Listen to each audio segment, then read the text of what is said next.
Paiigtingin ng Department of Budget and Management ang mga programa na tututok sa ebaluasyon sa mga ahensya pagdating sa kanilang budget spending.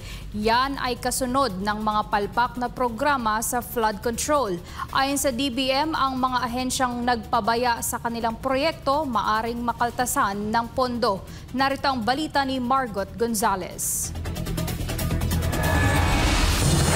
Matapos ang sunod-sunod na palpak na flood control at iba pang infrastructure projects, mas hihigpitan na ng DBM ang pagbabantay sa mga proyekto ng iba't ibang ahensya. Ayon kay DBM Secretary Amenah Pangandaman, palalagkasin nila ang agency performance review para tiyaking natatapos, may kalidad at kapaki-pakinabang ang mga proyektong pinopondohan ng gobyerno. Kasi ngayon po, ang reporting ng mga agencies, may numbers.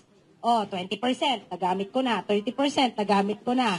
So, paano mo naman ginamit yon? Totoo bang nandoon yung makikita mo sa kalsada yung daan? Totoo ba yung bridge na kompleto? Totoo ba na yung tulay po nangyari? Totoo po ba na yung school building natapos? Yung flood control, parang yung sa Arayat po, natapos nga po yung flood control. Pero, substandard naman. Kasi nahulog.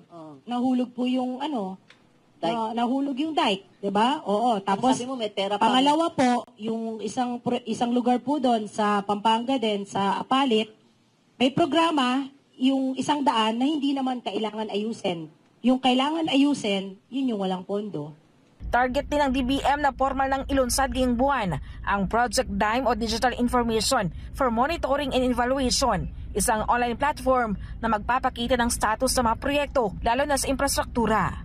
Gagamit ang drones at satellites para makuna ng litrato ang mga proyekto at ipopost online para makita ng publiko.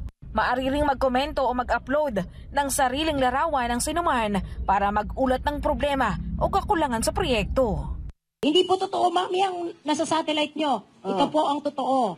Mas manipis po yung semento. Okay. Mas manipis po yung bakal. Okay. Hanggang ngayon, hindi pa nagsisimula. Ayon sa DBM, oras na mapatunayan ang pagpapabaya, pwedeng kaltasan ang pondo ng naturang ahensya.